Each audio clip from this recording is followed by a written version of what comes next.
I pledge allegiance to the flag of the United States of America, and to the republic for which it stands, one nation, under God, indivisible, with liberty and justice for all. This is a reorganization meeting tonight, so I will open the meeting. Nominations are in order for the chair of the SVU ESD Board of Directors. Are there any nominations for chair? I nominate Chris. Second. First and second. Are there any other nominations for chair? Move nominations be closed. Second to close the nominations? Second. All in favor of the nomination for Murphy to be the chair of this committee? Say aye. Aye. Any opposed? Any abstentions? Oh, I didn't do the amendments to the agenda. That's all right. Yeah. You are now the chair. Excellent. Well, thank you very much, everyone, for the vote. First of all, before we elect a vice chair, I did want to welcome the new member of this board. So that's Amy Svuesd, representing Pownell. So welcome aboard. You certainly have experience representing or sitting on the Pownell School Board when such a thing existed. So now you're representing the same town on our merge board. So welcome aboard. Thank you. All right, so that's the chair. So nominations are in order for vice chair of the SVU ESD Board of Directors. So I'd open the floor for nominations, please. Nominate Tony D'Onofrio. Thank you very much. Can I have a second? Second. Thank you. Jim, point of parliamentary procedure. Is a second needed for nominations? Yes. Okay, great, thank you. So we have a first and a second in the form of Dick and Chayla. For Tony, do we have any other nominations? Any other nominations? Any other nominations? That's 3 times, so nominations are Do done. it if you want to do secret ballot. Okay, thank you.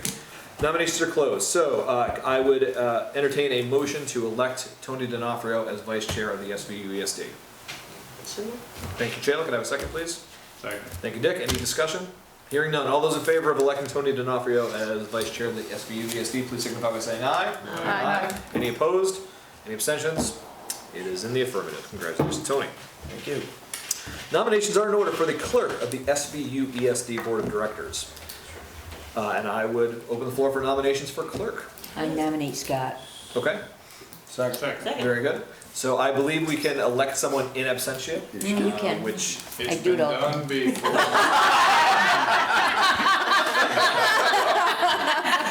I imagine. Yeah. Sure. Are there any other nominations for clerk? Any other nominations for clerk? Any other nominations for clerk? Hearing none. It is closed, so I would entertain a motion to elect Scott McEnany from Shaftesbury as the clerk of the SVU ESD. So moved. We'll call it first and second. Any discussion? All those in favor, please signify by saying aye. Aye. Any opposed? Any abstentions? And the motion carries. So Scott is our new clerk. So nominations are in order for the representatives up to the SVSU Board of Directors. And it says here 2 members are to be elected, but I believe that should read 3. 3 now. Okay. So I would open the floor for nominations, please. Nominate Shayla. Okay. Okay, so we have a nomination for Chayla. Do we have a second for that nomination? Second. Okay, thank you very much. Nominate Dick. We have a first for Dick France. Do we have a second for Dick France? Second. Thank you very much. I nominate Scott. Second. We have a first and a second for Scott. Trying to get up from Oh, under. he's going. Brett not coming. Any other nominations Oh, didn't. for SVU ESD reps to the SVSU board? Any other nominations? Any other nominations? Nominations are closed. So we have three nominations for our 3 open slots. So I would entertain a motion to elect Chayla, Dick, and Scott to represent this board on the SVSU. So moved. Thank you, Dick. Second. Thank you, Tony. Any discussion? All those in favor, please signify by saying aye. Aye. Any opposed? Any abstentions?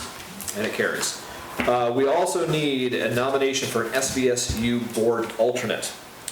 No, that went away when we elected the 3rd member. That's the Very old good. form, sorry. Thank you.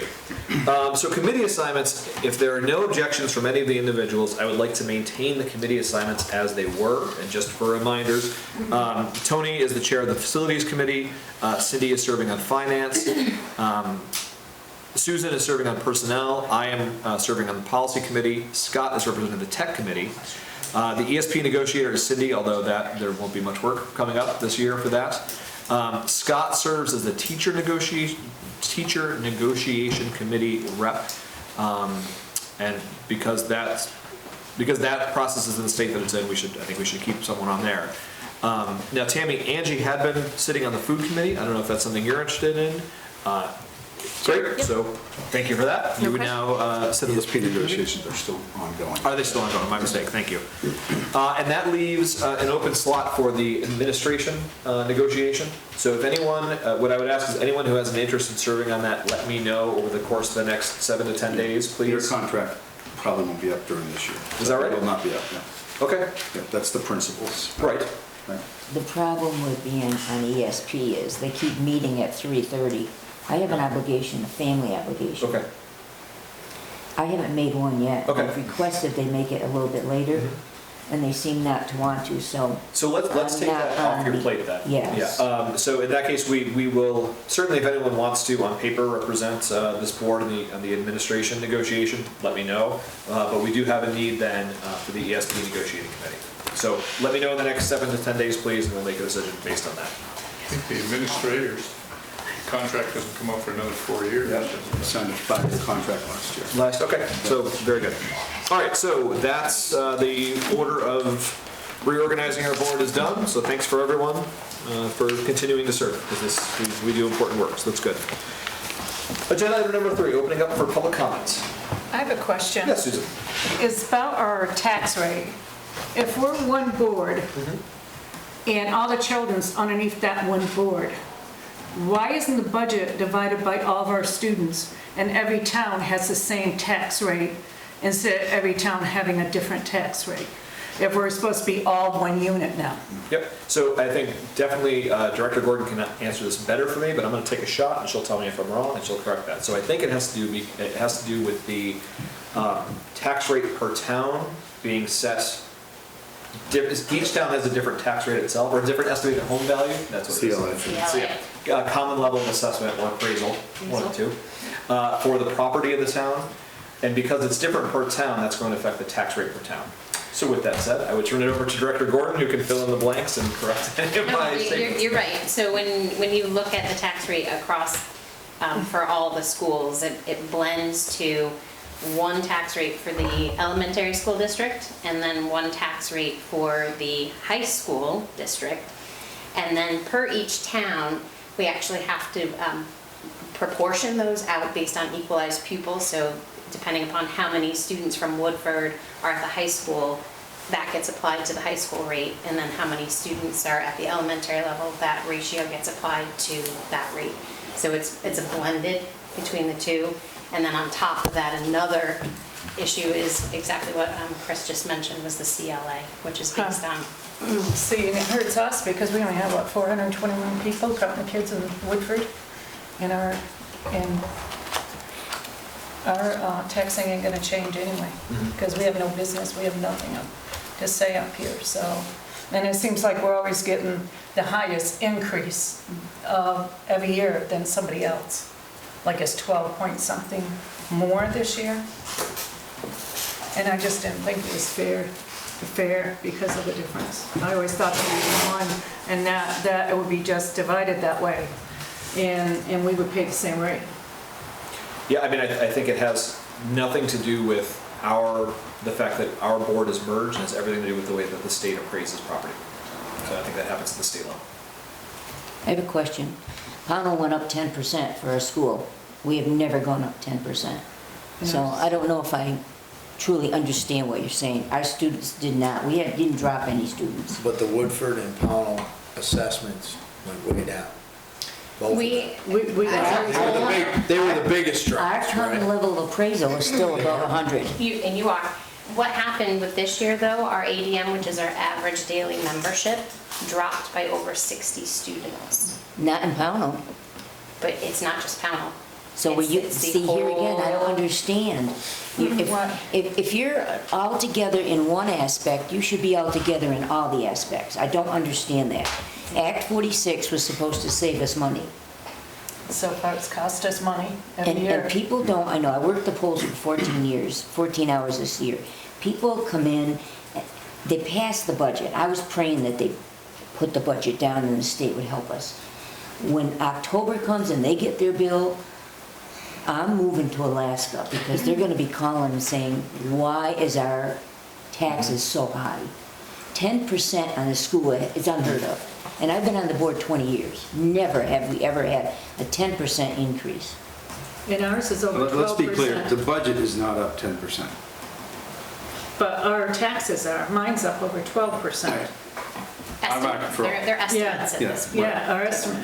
Well, and Estimated 10. and Director Gordon, that's a point worth making again out loud. So these tax rates are estimated because the legislature still has to pass its final decision regarding Correct, that. on the property. I think sale. the most glaring example of that is the budget's up 1.33%.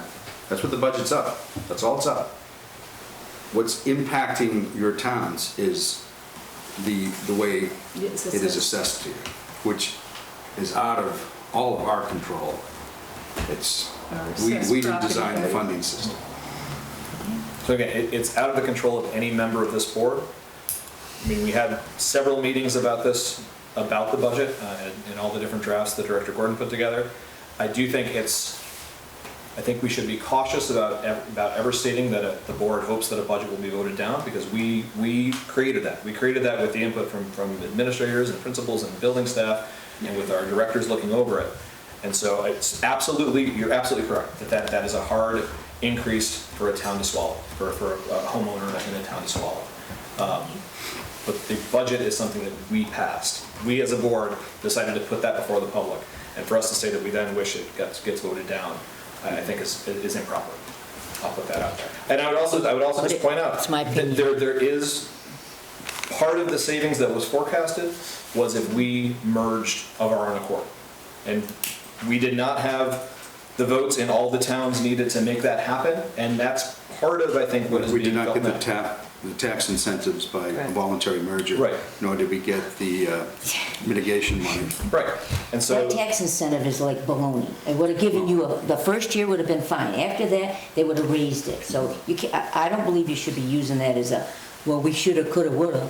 Well, I didn't say that we should or would or could. No, I but you're said saying what I because said we didn't is vote, we we were lost. not them. eligible yes, for those but taxes. see, that's true, whether we like that or not, like, that is true. Had we merged voluntarily, Well, I'm sorry, Pownell never wanted Act 46. I guess you didn't know that. well, we did, and here we are. So we are in public comment, and although it was certainly we're merging in and out of that a little bit, are there any other members of the public who are present who would like to make comments? Okay, so hearing none, we'll move on to agenda item number 4, the consent agenda. Were there any corrections or additions proposed for the minutes for January 14th? Okay. And then, so there were no warrants, no leaves of absence that we needed to act on, no field trips, so that just leaves a resignation from the school nurse at Shasberry and a nomination for a second grade teacher at Pownell. Chris, did we adjust the, We didn't, but we'll get there. We didn't do it yet. Well, I'd say the superintendent didn't do it. yeah, but shouldn't we do it before we go through these? We're going to add that to the finance Oh, IP okay. under the other donations. Yep. So can I have a motion, please, to accept the consent agenda? There is another set of minutes Okay. that's from the floor meeting that's Sure. not included in the packet. Okay, thank you. So I'm going to distribute these, and we will take action on these toward the end of the meeting to give people a chance to take a look. Can I have another piece for Dick? Thanks. No, wait, I got Thank you. So we will not take action on approving the minutes from March 2nd until toward the end of the meeting, so folks can look at those during the meeting, please. Any discussion on the consent agenda as it was published? Hearing none, could I have a motion to approve the consent agenda as published? So moved. Thank you, Dick. Could I have a second, please? Second. Thanks, Chayla. Any discussion about approving the consent agenda? Hearing none, all those in favor of the motion on the floor, please signify by saying aye. Aye. Any opposed? Any abstentions? The consent agenda passes. Thank you. So 5, finance. So there are 5 sub-items here, A through E. To 5E, we were made aware of 3 new donations that were made. These 3 donations were made to Molly Stark Elementary School for Nature's Classroom. and are in the amount of $500 from the VFW, $500 from the Women's American Legion, and $400 from the Men's American Legion. So those are going to be added to 5E on the agenda, and we will take action on those in a bit. So the treasurer's report was published with the board packet. Any questions about the treasurer's report? So hearing none, could I have a motion to accept the treasurer's report as published, please? So moved. Any discussion on that? Hearing none, all those in favor of accepting the treasurer's report as published, please signify by saying aye. Aye. Any opposed? That passes. The next item of business is to authorize the chair and the vice chair to approve off-cycle warrants. I mean, otherwise we need to be doing that in the board time. We need board approval for those things to happen. And sometimes, as happens when we take a month off, like in February, there are warrants that need to be signed. So could I please have a motion to authorize for the ensuing academic year, authorize chairs and vice chairs to approve off-cycle warrants? So moved. Thank you, Dick. Could I have a second, please? Second. Thank you, Cindy. Any discussion? Hearing none, all those in favor of authorizing the chair and vice chair to approve off-cycle warrants for the ensuing academic year, please signify by saying aye. Aye. Any opposed? Any abstentions? And that passes. Thank you. 5C is the authorization for executing contracts. And here is the language that I hope someone will put forth. We're looking for a motion to authorize the superintendent or his or her designee to execute on behalf of the school district the following: purchase orders, agreements for consulting services, grant agreements, and other contracts arising affecting the routine operations of the school district. The superintendent or designee shall not execute any contracts resulting from a public bid process, any employment agreements, or any long-term contracts without express authority from the board. So that's the language we're looking for, and anyone who wants to check into it can consult 16 Vermont statutes annotated subsection 563, parentheses 16, which is the power of school boards. So could I please have a motion to that effect, please? Move to approve the motion as stated. Thank you, Dick. Could I have a second, Second. please? We'll call it Tony. Any discussion? Hearing none. All those in favor of the motion, please signify by saying aye. Aye. Any opposed? Any abstentions? Hearing none, and it passes. Thank you. Those 5D is a request for proposal on the monument roof. And I don't know if Director Gordon or Director Green should speak to this, but we'll... Yeah, we just want to put it out, actually, so it's not going to put us in a position where we have to accept any proposals. We just wanted to make the board aware that we have the plans and specs ready to go, so we can actually solicit the bids. And then once those bids come in, we'll bring them back to the board and we can evaluate the plan. Okay. How long, is it specified within the RFP how long the request is going to be made before we bring them back to the board? I think the bids are due back in May. In May, okay. Pretty sure. Do we, and this is my own curiosity, do we have a sense as to how long a project like this is likely to take? What? Complete, you mean the roof itself? Yeah, like once we accept a bid and once they get to work, do we have a sense of that? Depending on the weather, and a couple of weeks to a month. Okay, you know. great. Certainly doable during the summer season. Okay. So that we don't have students in the building. Okay. So I would entertain a motion to authorize Director Gordon to put out a request for proposals for the repairs to the Monument School roof. Move to approve the RFP for monument. Second. Thank you, Dick and Cindy. Any further discussion on this? Hearing none, all those in favor of the RFP, please signify by saying aye. Aye. Any opposed? Any abstentions? And that carries. Okay, so we have a number of donations that have been made. So I can get the acronym correct. So the Supporting Healthy Youth initiative in Bennington, the ACT, has made a series of donations for Nature's Classroom for Bennington Elementary School, Monument Elementary School, and Molly Stark Elementary Schools. And as I noted before, the VFW has made a donation to Molly Stark for Nature's Classroom, as has the Women's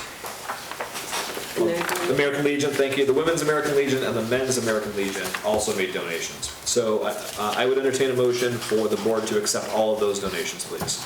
Can you repeat the award amounts for those last three? Yes, the VFW is for $500, the Women's American Legion is for $500, and the Men's American Legion is $400. And then the act, I think, is 1,000 per school, right? Each school. Yeah, those were posted, so yeah, those are in there.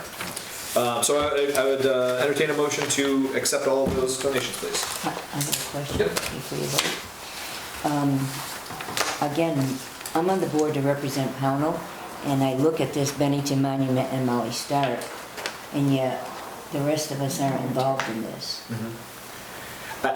I can, Again, we're all together and for sure. 46 says we're consolidated. Yeah, for sure. I don't know that any of the schools I don't know that, well, I know for certain that the board has not requested any of these donations to be made. I believe what is happening, and I see Chad with her hand up, she can clarify in a bit. I think these donations are occurring as a result of parent-teacher groups reaching out to their community members. I think that's what it is. That's correct. Okay. So these donations were solicited through fundraising efforts by the parents raising money for the kids to go to Nature's Classroom.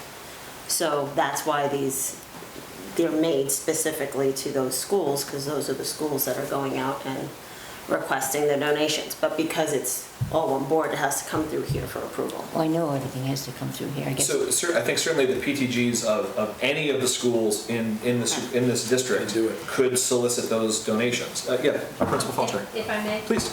I have reached out to Pownell to see if they would like to learn more about the program. I've been involved in it for 15 years and probably can answer a whole lot of questions.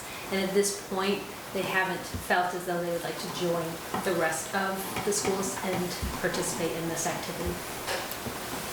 And I also think it's important that we empower our principals and building staff to determine the field trips that are going to work best for their student population. So I would not necessarily be comfortable with this board dictating to our elementary schools, like, this is the trip you need to take. And so if each of the different school communities is making up their own mind, I think it's that's a way for some sense of local control for these parent-teacher groups. And there's already discrepancies, if I understand it correct, Renee, and even in terms of our budget.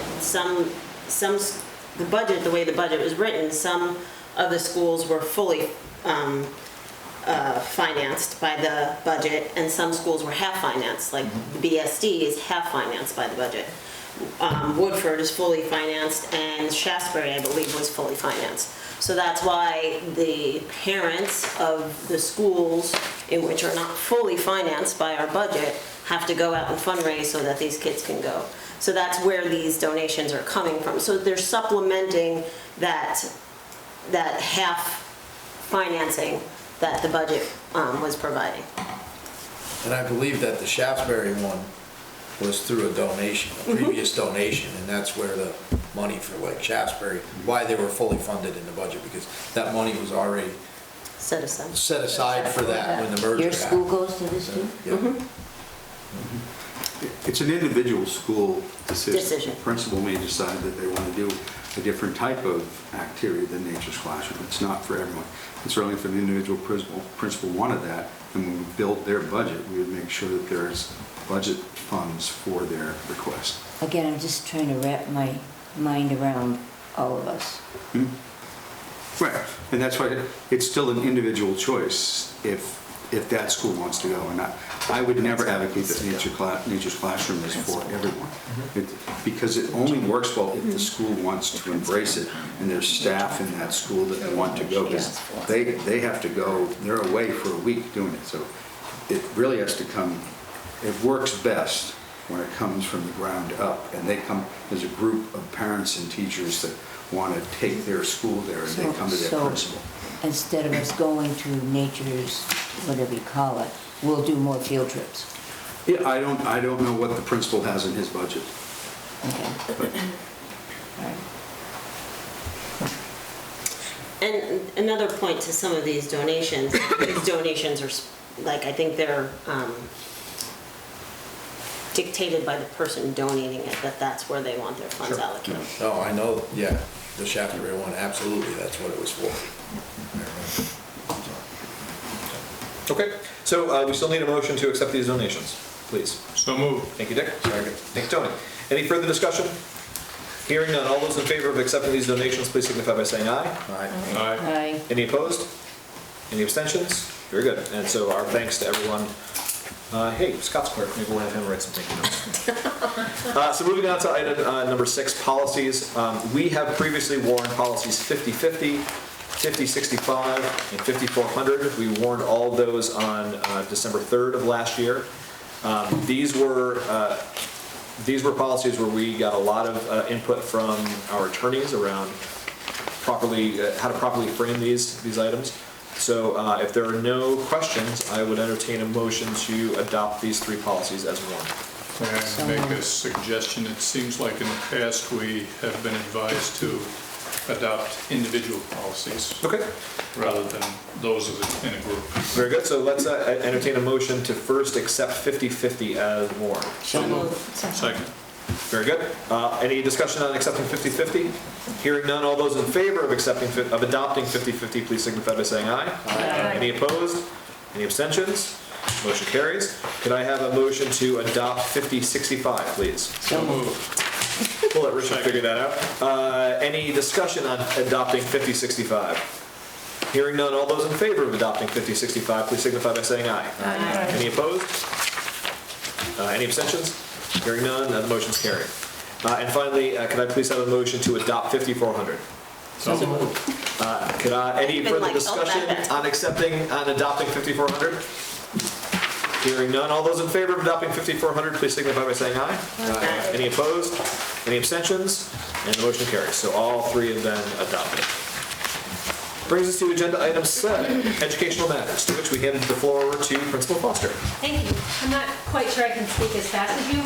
Okay? All right, good. If it's too fast, I'll get your head down and I'll slow down. You'll probably be happy about that. He's an engineer, you know that. So thanks for taking a tour of our small building. It is a lovely building, and as we mentioned earlier, the oldest continually operating school in the United States. And the original one room that we originally had is up in the back room. It's an all-wood room, and it's just warm and cozy and fuzzy and beautiful. And it's a pleasure to be here. I think, Jim, that I will be your longest-serving principal as well. Elementary, yeah, right? No, I think, You were here before, Tim? Yeah. You were. yeah. This isn't a place where you argue with them. Oh, yeah. No, very say boss. I see there's smoke coming out of his ears. Thanking him. So, as is the building old, so be it, too.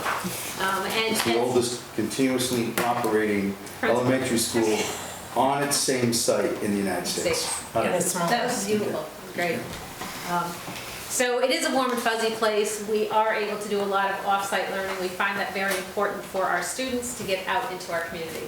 It's part of our culture. We bring our families. We have a chance to bond with our families, to meet them, to know them in a way that typically can't get to. So when our students do leave here, they feel very comfortable approaching adults in the middle school and high school, asking for questions, asking for help in the middle school and high school, because they've done it all the way from grade K.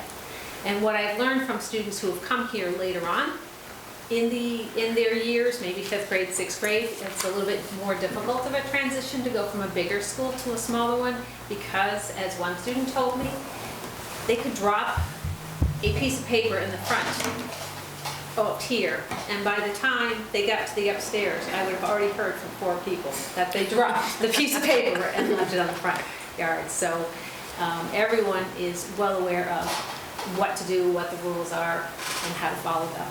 So it's a very loving and caring building. We also appreciate the fact that Mr. France comes in and reads with our younger students. He is a rock star in the other world. It's a pleasure to have him come in. We also find it's important for us to share with our students how important it is to be a part of the community and what it means to be a part of the community.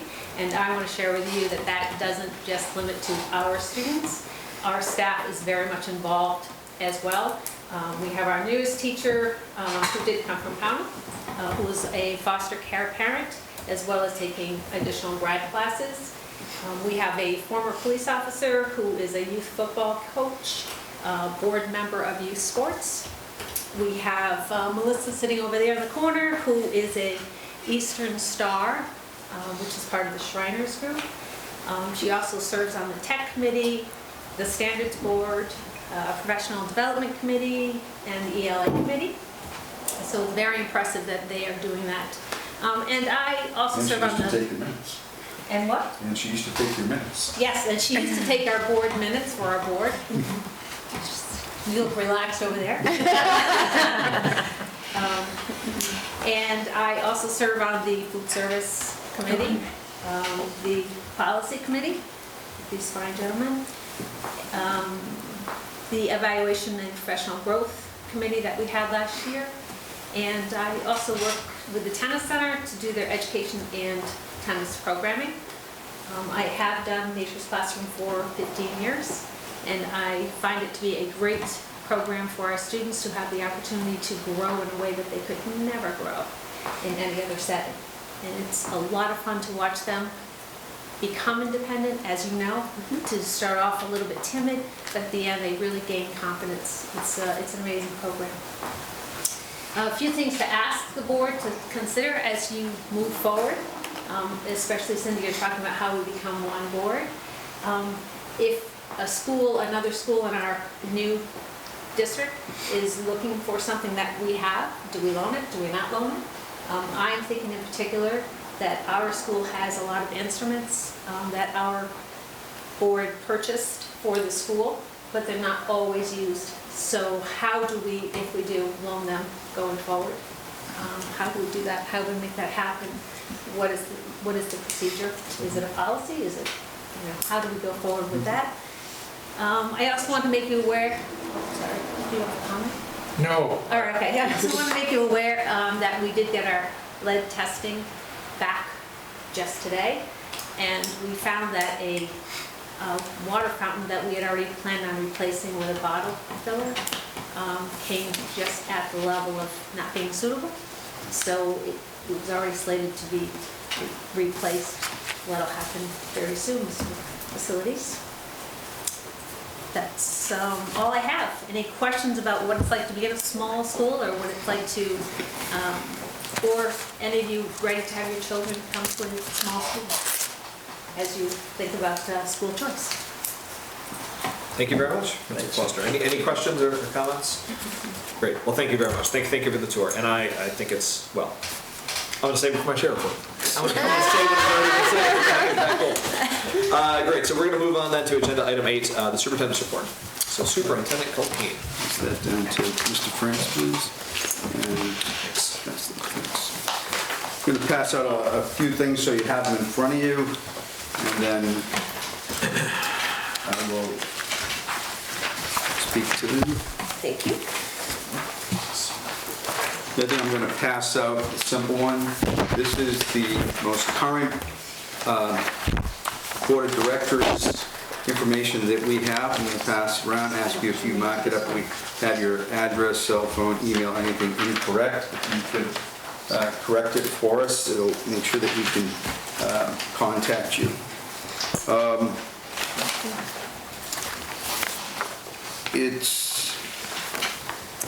We formed a working committee. As you know, there's 2 members from this board here, 2 administrators, and we worked out some ideas on inter-school choice. So it's not school choice, it's intra-school choice. It's within the 6 elementary schools. The working committee is making the recommendation that you agree to this for starting July 1. This is a draft of how the process would work. There's 2 pages. The first 2, there's highlighted on page 2 is an option that one of the board members asked that we include. I'm going to speak to that in a minute once I do the overview. The application comes from, it's a variation of the form that the high school has been using for years for school choice between Arlington. First thing you'll see that, you'll see March, on the application, you see March 1st, highlighted. if this was approved, this would be going forward into the future, that we could still have school choice for next school year, but, you know, we would adjust some of these dates in here. So how this would work is by May 1st, well, by March 1st, because that's the deadline the high school asked for, parents have to decide if they want to have the opportunity to go to any school within the district. By May 1st, I would meet with the administrators. We look at the administrators of each building. We look at your class levels, what we anticipate is coming in for kindergarten, which we get numbers from Kate Abbott. And we determine if there's openings. The education quality standards in Vermont recommend 20 or less for kindergarten through 2, and then grades 3 through 6 is 25 or less.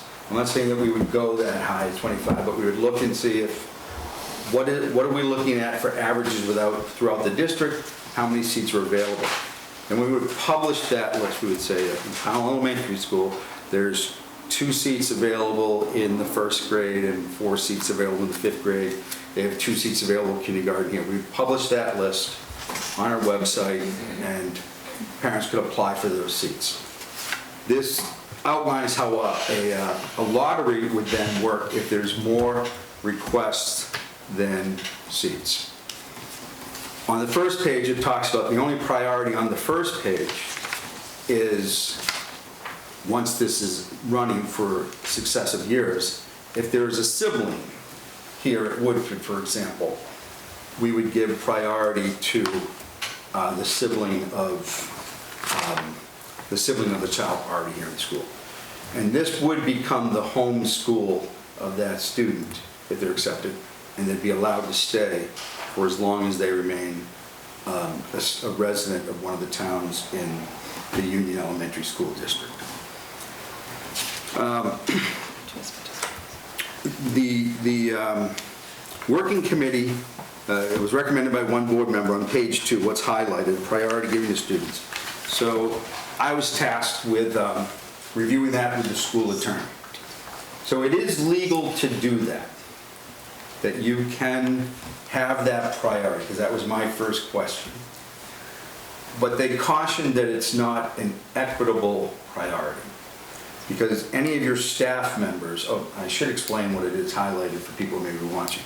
That priority is that the children of a staff member who works in this school, and if they live in the supervisory, in the Union Elementary School districts, any one of them, they would get a priority to put their child into a school that they work at before it was opened up to the general public. So our attorney cautioned that that's not an equitable priority, because any staff member who lives out of state could not avail themselves to it, because there would be no funding for that child. And it would become a school choice issue if it was somebody outside of, who lives in Vermont, but not in our union district. And then this is something for the board to decide with, who do we offend in the general public when we're giving a priority to one group over another. So that's for this board to decide whether you want option one, any option, whether you want school choice, that's the first thing you need. I'd like you to vote on, and then which option you would like to do. Can I ask a question?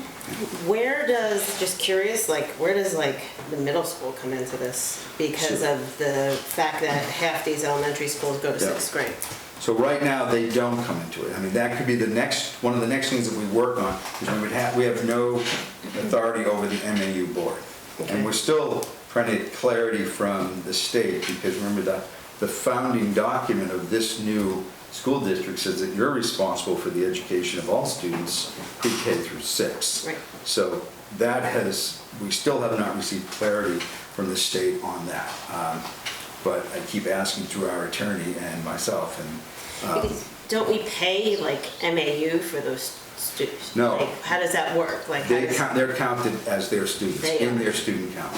So there is some question about what type of vote happened. We're doing some historic research about how that happened, because that's the pushback we're getting from the state is is that just something that we locally agreed on? Or did the state board vote for that to happen? And that's a can of worms that we're gonna open that, we may wish that we didn't look at, but. Right. Yeah, because the only reason I know that question has come up Yeah, I have parents several requesting times it right now. recently, so. Yeah, there's a parent in, I won't name the community, that is asking to send but it's obviously not Bennington, asking to send their child to the 6th grade, and I had to tell them that there's no mechanism to do that right now. North Bennington has that option because they can do school choice. How does this work in negotiations? Is this considered a benefit? It seems like years ago there was some issue about that. That's one thing I forgot from what our attorney said, so thank you. She felt that that should be something that's negotiated. If you're going to give that as a benefit to staff members, it should be part of negotiations. So when I spoke to Dina Atwood, that's our attorney, cautioned about the equity of it and that you're really giving a group a benefit without negotiating for that benefit. So I guess, Mr. newly elected chairperson, I would ask if the board would consider allowing intra-school choice starting for the 2020-2021 school year. So before we get there, do any members of the board have any further questions for the superintendent about this document that's been handed out? I don't understand the benefit of intra-school choice. I think when we expose our wonderful schools and allow people to have variety, that's a good thing. So that, there may be somebody who would love to go to Pownell or would love to come here, and if the seat is open, if the class sizes are balanced and there's availability, then I think we should allow parents and guardians to allow them to avail themselves of that. And so that means transportation is left up to the parents? That is left up to the parent, and that's the last line on there, because we cannot, it would be very difficult for us to provide individual transportation to schools. And that comes with the recommendation, I guess, if they know that ahead of time. Yeah. So what if everybody wants to go to Monument? So If there's seats open, there'll be a lottery that anybody could apply for that seat. And if you win the lottery and you can transport your child, then you could go there. The same with Pownell. If there's like 2 seats in the first grade, let's say you're at 17 first graders next year, so there's 2 to 3 seats available there. If a parent is willing to transport them, but say there's 5 people to apply for that seat, then the first 3 names we pull out, and we would do that at a board meeting in June, which is what it says there, yeah. So we'll have the chair pull that I out. think so you're all that going to want to people- go to Pownell anyways. Absolutely, I think they do. Yeah. It's a Again, beautiful school. I hate to be a pain on this, but how would that affect your taxes? Say, we had room for 5 people up here in Bennington, students, and 5 students come up here, so our student count would be different. So how would that affect the district that the kids are leaving and come up here to school? I think they'd still be considered a Bennington resident if they came here, so it would be, Even though they're Bennington going to our tax school as a student? it's going to be where they reside. And my director of finance and operations is nodding her head that I'm correct. So it won't. Well, I'm just wondering, because, Yeah, no, it's a fair question. So But that will it's help. going to be where they reside. And that's, and the state traffic, that's like, we'll get a report that, there's an address showing up from an out-of-district town when the parent, and then we investigate that too. Because they won't allow, the kid may be in Bennington, but this did happen. We had a student at Bennington Elementary and the address was showing up as North Bennington, so we had to investigate that and make a correction. okay, no, I was just wondering. Yes, Kevin. So, Jim, I had a question about Woodford specifically, actually. You said that, kindergartners, to maybe first grade, you can have 20 students? I mean, would In a that, classroom, so everybody wants to come to Woodford? No, that wouldn't be there, Quebec. So that's, But I mean, so then we would hire teachers to, no, you know what I mean? That we was do not hire any additional personnel. It's how many children? It's what is available. So thank you for pointing that out. Woodford, in many ways, is a unique situation. And so Sandy and I would sit down and we would determine what the capacity is of her individual grade levels, if any, and then that's what would be published. When my kids were here, there was 32. Yeah, I mean, I've heard all kinds of numbers of how high this was at 132, is that? 30, seem to be- I think it was 32 when Dee Dee was here. 32, 33. And I wouldn't recommend that we go to 32 next year. You know, this is going to be more of a ramped up type thing. No, Yeah. no, but I mean, Yeah. because a lot of people think Woodford's private school. Good. No, they do. I mean, I had a senior come in and one of your teachers came from Pownell and she told her she was working in a private school. She says, no, I think it's a public school. So she come in and she said, is your school public or private? And it's a It's public. warm and fuzzy. Yeah. And you run it with the stern headmaster? Yes. Is that term lesson? She's smart, she's He's like Indiana. You didn't hear that. Every time I come in here, I know that. So the first thing to do here, I would entertain a motion for the SVU ESD to provide intra-school choice to its students. We'll start there. Do we have to pick an option? Not right now. Okay. We're just seeing if we even want to pick an option. Okay. Yeah. So is there any interest in anyone making that motion? I'll make a motion. Oh, second. Very good. So we have first and second, and so the motion on the floor is simply, do we want to offer intra-school choice? Not which option right now. Do we want to offer it? So any further discussion on that question? Well, I think what we should do, I mean, it sounds like a good idea, but I think it should be on a trial basis to see how it works. Yeah. You don't want to jump right into it and then find out you're going to have a lot of problems. Sure, yeah. I would agree with that as long as we made any student that goes can stay. So we could say that we're, we're not going to. Yeah, you can't so- pick them out, throw them Right. out. And I also think, But I'll you know, try. whatever option we pick, whether it's one of these two or some other option, it's our option. And we can Right. craft it and we can change it year to year. We could vote to will have that rescind it next flexibility. You're not locked into Yeah. it. Yeah, No. right. Okay. Yeah. So we have a motion on the floor. Any further comment, any further discussion? So hearing none, all those in favor of the motion on the floor, please signify by saying aye. Aye. Any opposed? Any abstentions? All right, so great. So we as a board agree we want to offer intra-school choice. Given the two options that we have here, my own preference would be for option one, for the exact reasons that Superintendent Culkeen outlined. If we were to give priority to our educators and our staff members, I think they do a good job. I think they do really excellent work, and we should honor them. But it does set up, it makes things unequal within our community, so we need to be cautious of that.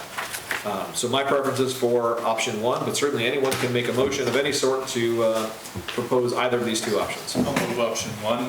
Second. So first and a second, any discussion on the motion on the floor, which is to approve option number one for intra-school choice? Can I just, I wasn't the one that brought it up, but I did agree with option two. Only because I just feel like if there's anyone that works in a school, someone works in Woodford, that because they're employed in this school, they should have the option to bring their kids to this school. I felt like that was a good thing for, just to offer for the teachers or administrators. And I know there'll be some people out there that'll say, but that's, you know, why them and not me? But they're the ones that have the job in the school. So, you know, I mean, I don't know, I thought it was a good thing, so I really did. Part of my thought to that is, so because all of the 6 schools are part of the same supervisory, or sort of the same district now, there's no guarantee that from year to year, an employee is going to be stationed at that same school. And so if we get into the habit of having employees bringing their children with them to their school assignments, it has the potential at least to create some real disruption for students. And I'm sure that any staff and any employees of the district are going to realize that and not going to want to, you know, impose that upon their kids, but it is an extra wrinkle to this. You know, just because you work at Woodford this year doesn't mean you're not going to be at Pownell next year or in Yeah, Ben I mean, the following I year. guess we'd have to see how often that really happens. Yeah. You know, before we say that's the reason why. You know. It happens frequently with our special education staff. Sure. They get transferred from school to school. Okay. Well, with them as being SVSU employees and not elementary district employees, I guess that adds an entirely new wrinkle. Yeah. Is that are we only going to offer that option to SVSU ED employees and not to our special educators. We'll talk about that. I mean, for me, I see where you're going with that, and I understand that recommendation, and I can see where that would be beneficial. But you also have situations where, you know, somebody's passing a school on their way to their job, and it would be super convenient for them not to have to go in the opposite direction to drop their kid off or pick their kid up or whatever the circumstances are. And they would want that school choice. So I think there's always personal reasons why somebody would want their child in a particular school, and I think if we keep that priority out of it, then that kind of keeps it fair. They still have the ability to potentially get picked in that lottery, and if there's nobody else vying for that spot, then they get it, and it's win-win. But I feel like there's always personal reasons why it's beneficial for somebody, and working in a particular place doesn't necessarily trump those other reasons. I do think if this helps us to, I think we should take action on selecting an option tonight, but maybe what we could also do, if the motion on the floor passes, which is to accept option one, maybe this board also takes a vote whether or not to direct the superintendent to gauge interest amongst the elementary union school district employees to see who might want to take advantage of an inter-school choice moving forward. And you have time, we're not going to do a lottery until June 1st. Right. So, or whatever your first June meeting is. So, I think I'd be more interested in that, if maybe we could get a feeling on, before we, one way or the other. I mean, there may be some teachers or, you know, employees that don't want to. I'm taking from somebody who, my mother was my teacher for 10 years, so, not always a great idea. You know, so. did you ever get called to the principal's office and they already had your mother waiting there? No, I was an angel. All the other ones, no, but in her class, I was an angel. Everything in education is complicated. I think if we start simple, we're going to get feedback pretty darn soon about where we're going. And we have something simple we can start with without complicating the issue. So that's my reason for option one. And also, if option one is successful, and like Cindy's recommending, it's like kind of like the pilot almost, then maybe next year, if we feel like, based up of kind of what we heard and the interest by teachers, maybe we can adjust it if we feel that that is kind of where we want to go. But I agree with Dick, maybe for our first year out of the gate with this, we don't complicate it and we keep it simple. Yeah, okay. Any other discussion on the motion? Okay, so the motion on the floor right now is to enact option one as distributed by the superintendent. So all those in favor of the motion, please signify by saying aye. Aye. Any opposed? Any abstentions? All right, the motion carries. Great, that's wonderful. Did Thank that you. get to you or just? It's not a task. So the next under the superintendent's report is the discussion of school attendance zones. As I made you aware before, the problem that we're facing is high numbers of kindergarten students registering for Monument Elementary School. 31 or 32 current count? I thought it was 33. 33. So at the working committee, had a very difficult conversation whenever you're going to potentially shift an attendance zone and move families out of the school that they believed that they were going to attend. It's going to cause some heartache. We thought we had a solution at the last meeting. It's 11 students that we're looking to move out. And you know, at some point I gotta rip the Band-Aid off and talk about where we're looking at. And it's the Benmont Ave area and Jefferson Heights, which I'm told before me at one point that did belong to the Benel district. So the problem, we thought we had a solution. We thought we could identify 11 homes. I mean, it certainly isn't a good solution for them. But when we ran it through the VersaTrans software, which is our busing software that tells us where the stops are,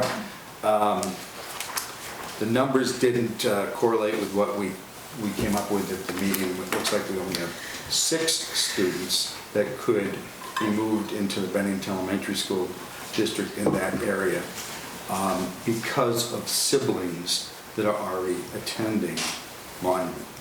So the difficult task that this board has is deciding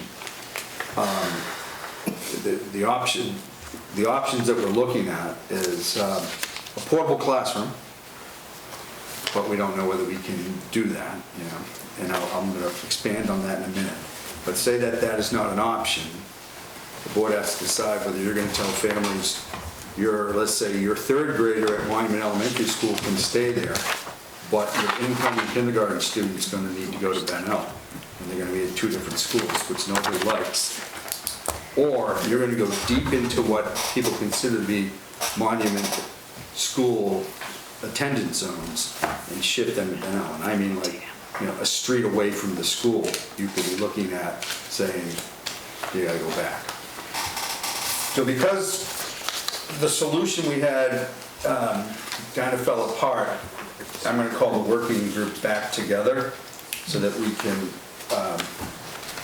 they can come back and make a recommendation to you. And we may be asking for,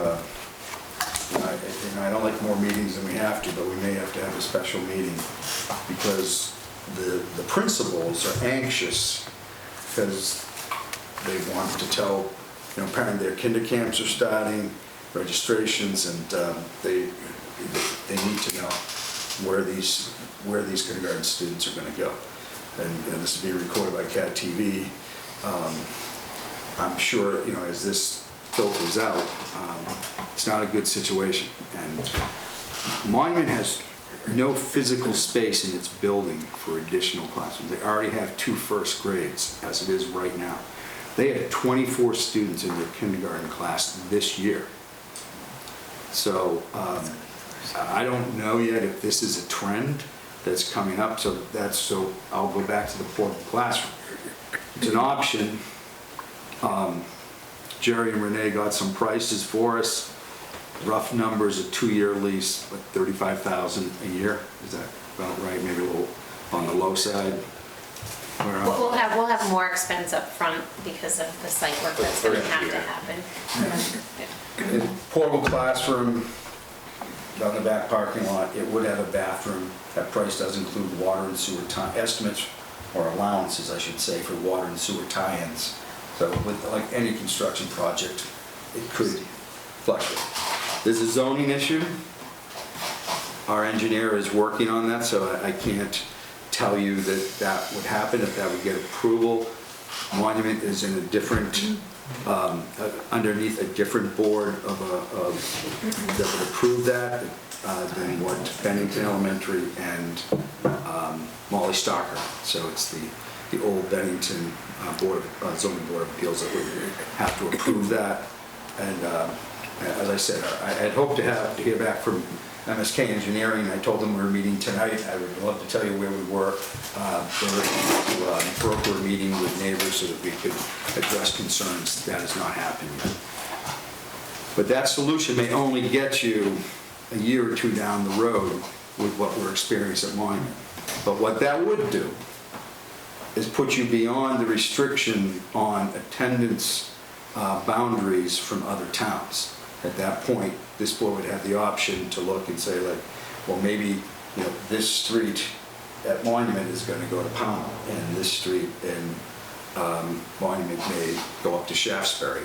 That's an option to try and balance out the load of all the schools. So that's what I proposed to the principal today.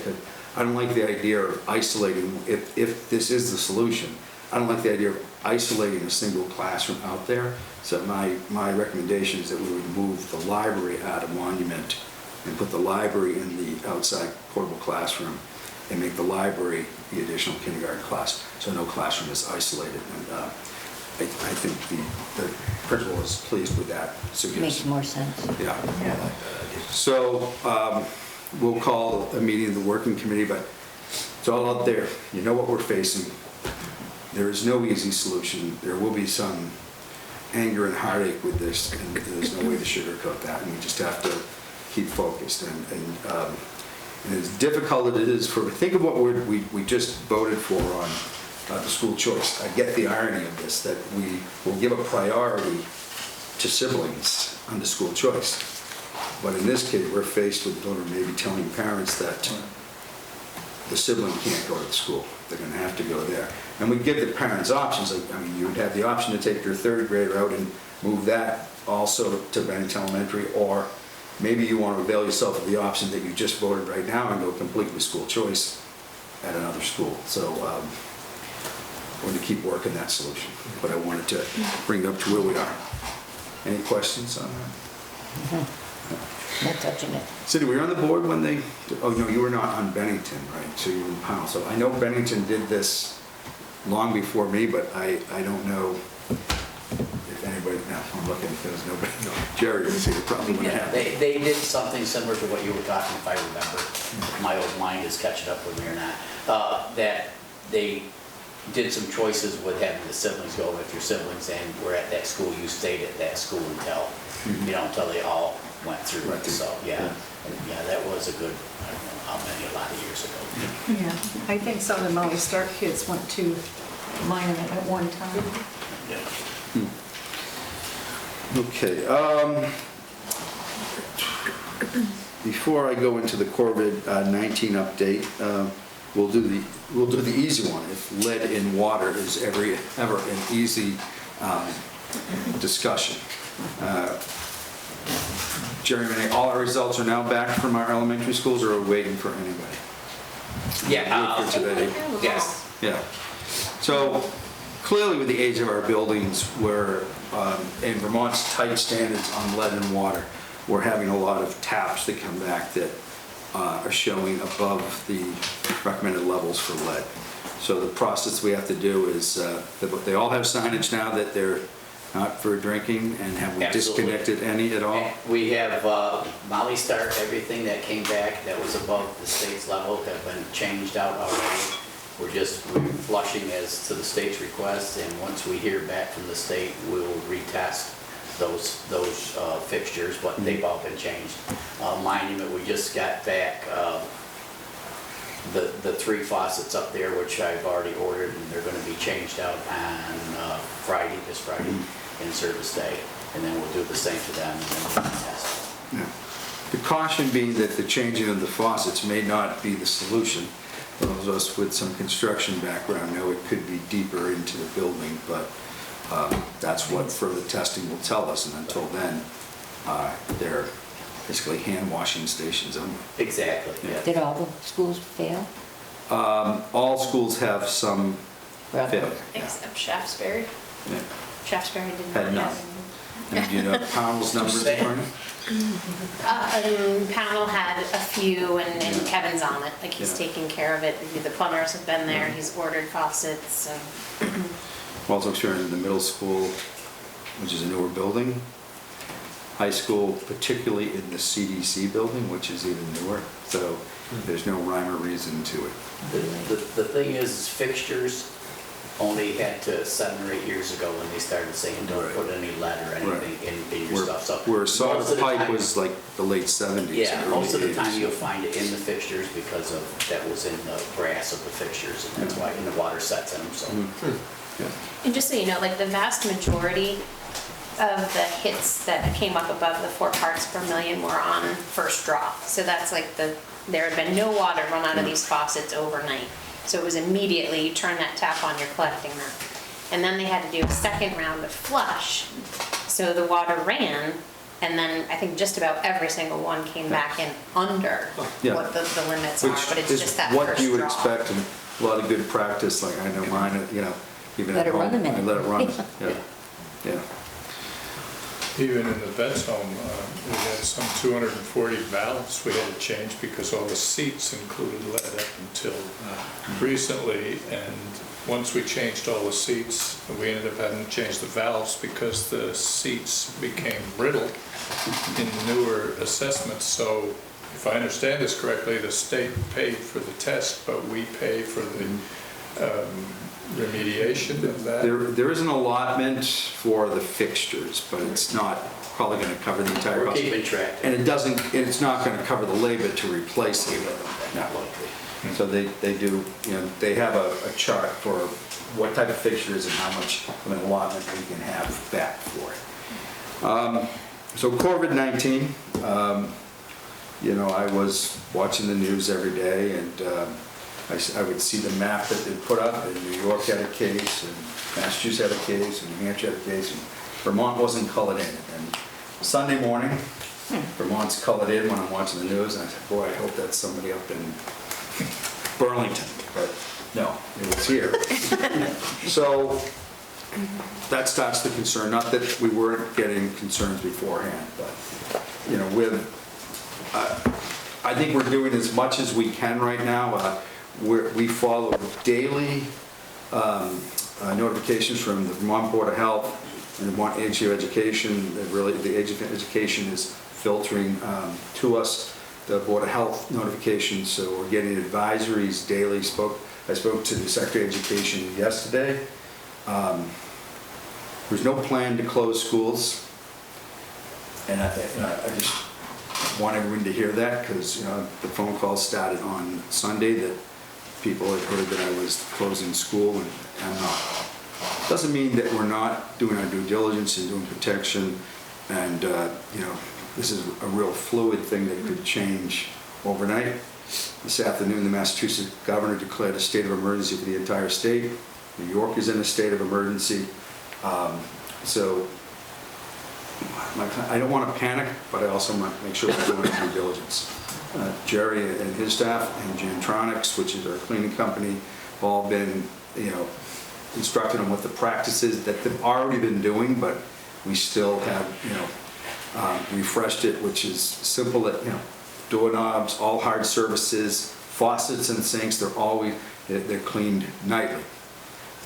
Doesn't really guarantee a lot, because someone comes into the building and, we could be contaminated. I met with all the principals today and invited the directors and assistant superintendent, and we created a list of every school trip and event that we could think of, between the high school all the way to early childhood programs, and what is sporting events, concerts, field trips. What are we going to do about it? There's no blanket cancellation of field trips right now, because there are no travel restrictions issued by the Board of Health. Now, it still panics people, and we are looking hard at some. We generated this list, and the next thing that we're asking principals to add to it is, at what date do cancellation penalties kick in? And because if we get up against a date that they got to cancel to get their money back, or not lose everything they put down, our recommendation may be to cancel, because we still don't know what's going to happen. Particularly, I know that at the high school with some trips that are going to New York City, Washington, D.C., Boston, and if those two states have a state of emergency, I think we really have to think hard about that. Some things are already being canceled, so it does us the favor, like in Hanover, New Hampshire, this weekend was supposed to be the New England Choral Competition. They canceled the event, so our students are not going.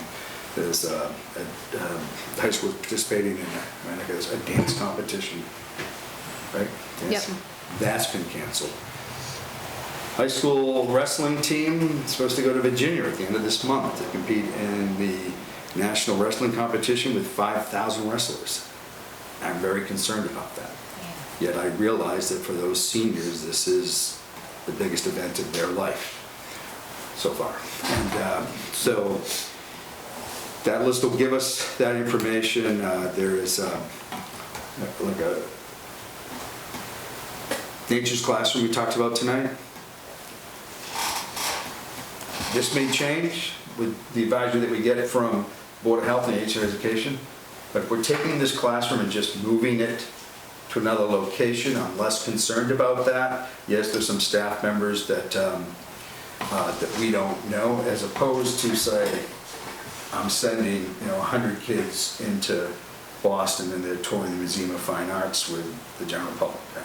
So just wanted to let you know that's what we've done. And I've been sending out, you got a little blurb from me that, what I've sent out.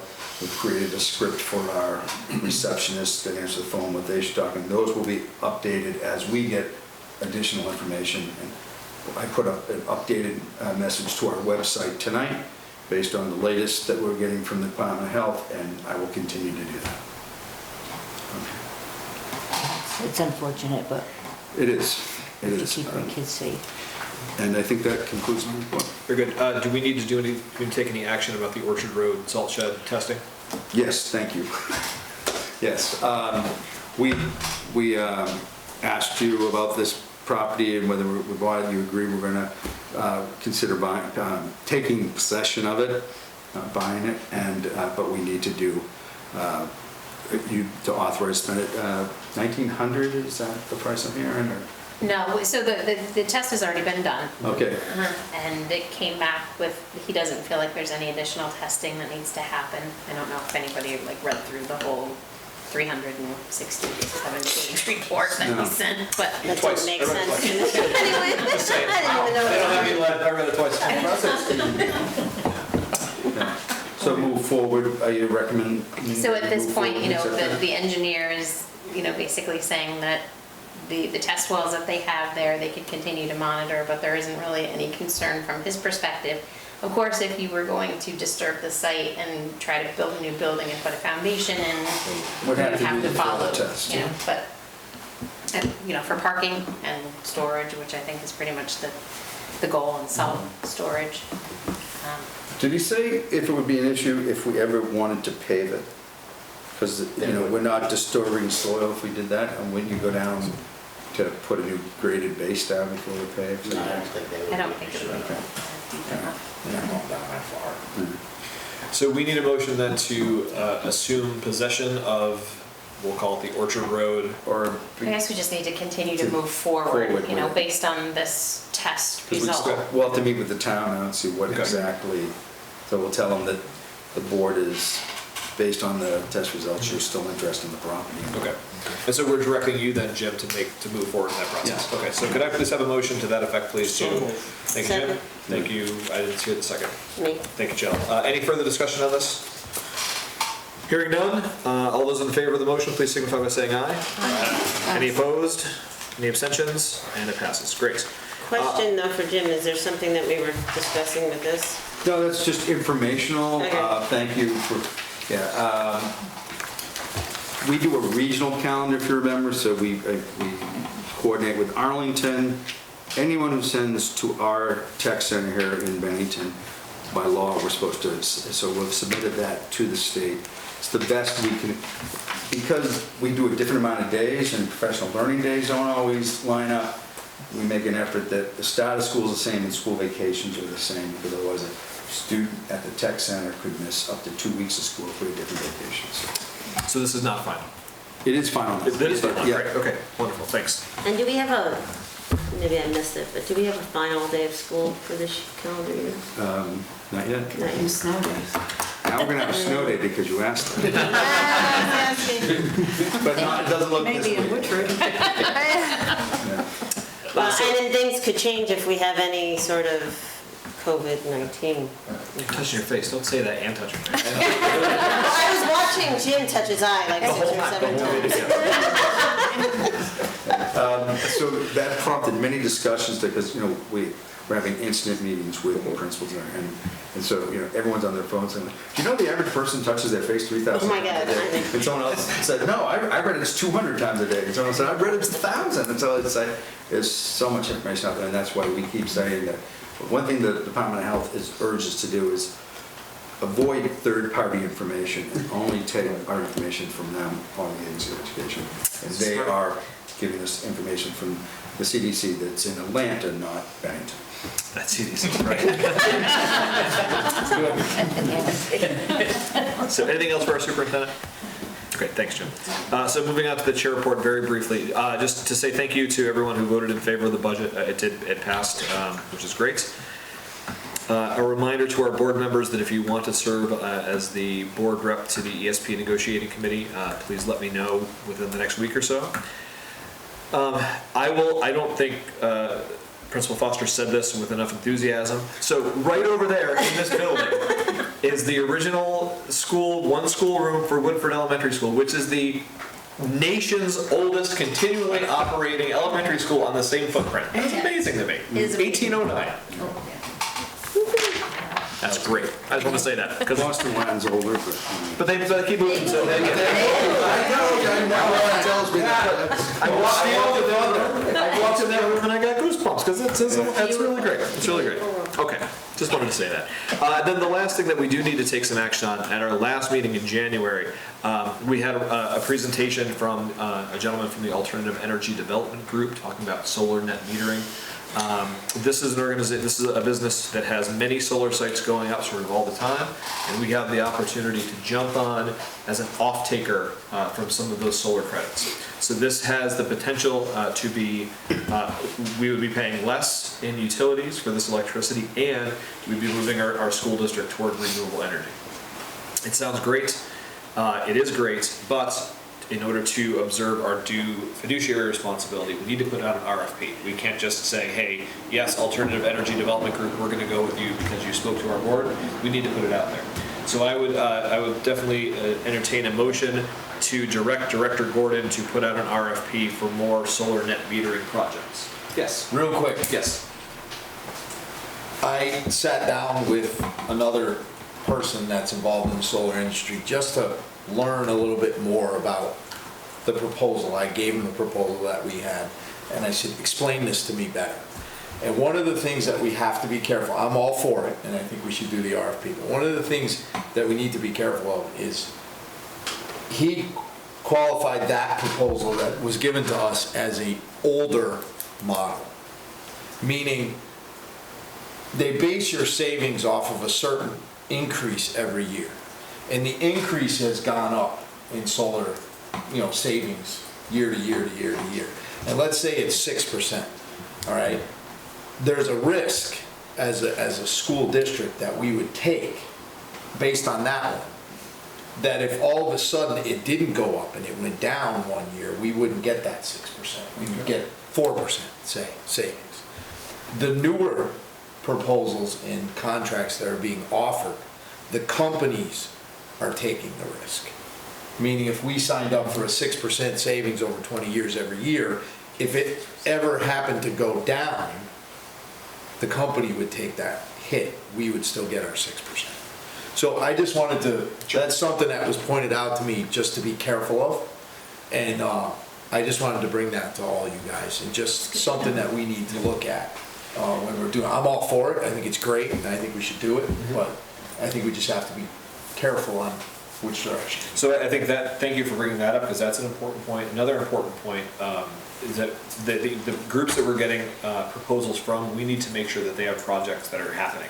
Not for a forecasted project, which may or may not come to fruition. We want to make sure that they have a project that is happening that we can become off-takers on right away. So just another caution as we're considering these. Hopefully we'll get a bunch and we can make a good choice. But yes, the city, please. We had this discussion, I think it went around all the districts 3 or 4 years ago, and our biggest concern was being locked in for 20 years. Yep. And I think it was something like you had said, that they couldn't guarantee. And in the end, it was gonna cost us money. So I think that's why, I think even Bennington turned it down. Yep, yeah, so that was part of the conversation in January. So it's, from what I've learned since then, is that long a term of a buy-in is not unusual for the solar industry. And who knows, the state of the art shifts all the time. But what seemed like a really long period of time to the BSD ended up being pretty standard across. But I don't want us to get too far ahead of ourselves. Right now, we just need to vote whether or not we want to direct Director Gordon to put out an RFP for more of these proposals. So I would entertain a motion. Okay, very good. So we have a first and a second. Any further discussion on the RFP directive? Hearing none, all those in favor of the motion, please signify by saying aye. Aye. Any opposed? Any abstentions?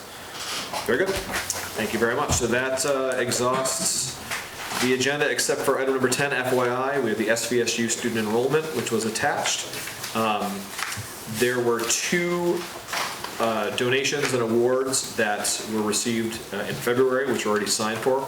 Williams College provided an award to Bennington Elementary School, and the Vanguard Group made a donation to Ben L. And just also FYI, there's a special education teacher who is an SVSU employee who is taking leave of absence, and we're just made aware of that. We don't need that. Correction, Yes. C, the Williams College was given to Pownell, not Benel. Yes, and it was the Vanguard group that went to Bennington Elementary. If I misspoke, I apologize. The Williams College Award to Pownell, the Vanguard group donation to Bennington. Thank you. Okay, with that does that, could I please have a motion to adjourn?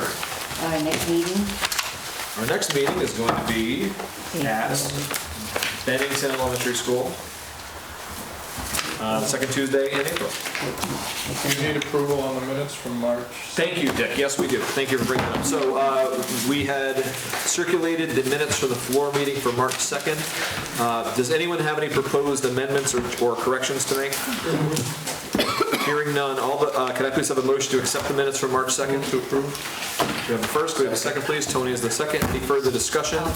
Hearing none, all those in favor of approving the minutes from March 2nd, please signify by saying aye. Any opposed? Any abstentions? And the motions are passed. Thank you, Dick. Now, a motion to adjourn, please. Before we do that, Yep. is 6:30 for the meeting? Yes, 6:30 because we've toured all the buildings. We're starting our meeting at 6:30. Maybe we can start at 6. Because I I'm just saying, because everybody came at 6 o'clock to see the tours. Yep, for those special occasions, and now because we need to accommodate for work schedules and other home stuff, Maybe we can talk about it next month, because. We can talk about it again, sure. 6 o'clock, I think would be, as you've said, but sure, we can talk about it again. everybody showed up for the viewing. Most of us did, most of the time. Can I please have a motion to adjourn, please? And we can add, anybody who has any ideas for future agenda items, please email me and those will get on the Here, agenda. more 7, and then some more 6, so we went with the in. So, we can continue to work here, and I know the CATCV is eager to keep hanging out, but if people want to adjourn, we can take a motion to adjourn. I second. Great, we have a first and second? Great, I didn't hear it. Any discussion about adjourning? Hearing none, all those in favor of adjourning, please signify by saying aye. Any opposed? Any abstentions? And we are adjourned. Thank you.